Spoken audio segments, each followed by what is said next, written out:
বসুন্ধরাতে এই ফোনটা একবার দেখানো হয়েছিল, তার ফোনের ডিসপ্লের অবস্থাটা দেখেন কি অবস্থা করেছে। আল্লাহই জানে সে টেকনিশিয়ান নাকি অন্য কিছু।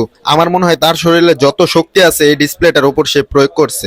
শত চেষ্টা এবং ঘাটাঘাটির পরও যখন সে কাজটা করতে পারেনি, উল্টা তার ডিসপ্লের অবস্থাটা দেখেন, ডিসপ্লের ফ্রেম সহ সে খুলে ফেলছে। কাস্টমারের ফোনের মডেলটি ছিল আইফোন 13 প্রো ম্যাক্স। এই ফোনের সমস্যাটা ছিল ডিসপ্লে ইস্যু, যেটা আইফোনের একটা কমন সমস্যা। তারপর এরকম অবস্থা নিয়ে কাস্টমার ভাইটি আমাদের শপে আসেন। তখন আমরা কাস্টমার ভাইটিকে জানালাম, আপনি যদি প্রথম অবস্থায় অন্য জায়গাতে না দেখিয়ে আমাদের কাছে আসতেন তাহলে ইনশাল্লাহ আমরা 100-এ 100 কাজটা করে দিতে পারতাম। তারপরও আমরা একটু চেষ্টা করে দেখি আপনি একটু রিল্যাক্সে বসেন, কাজটা হয় কিনা। তারপর আমরা আমাদের কাজ শুরু করে দিলাম। আর আপনাদের উদ্দেশ্যে আমি একটা কথা বলতে চাই, আপনারা লাখ টাকা দিয়ে ফোন কিনে 10 টাকা বাঁচানোর জন্য ভুলেও লোকাল কোনো জায়গা থেকে এই কাজগুলো করাবেন না, তাহলে আপনার অবস্থা কিন্তু এরকম হবে। আপনার আইফোনের এরকম ক্রিটিক্যাল কাজগুলো যেখান থেকেই করাবেন অবশ্যই চেষ্টা করবেন আইফোন এক্সপার্ট কাউকে দিয়ে করানোর জন্য।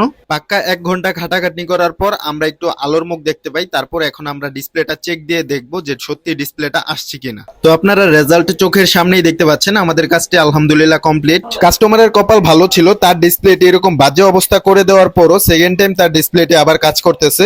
সো আর দেরি কিসের, আপনার আইফোনের যে কোনো সমস্যার প্রিমিয়াম এবং এক্সপার্ট সমাধান পেতে আজই চলে আসুন আইফোন ল্যাবে।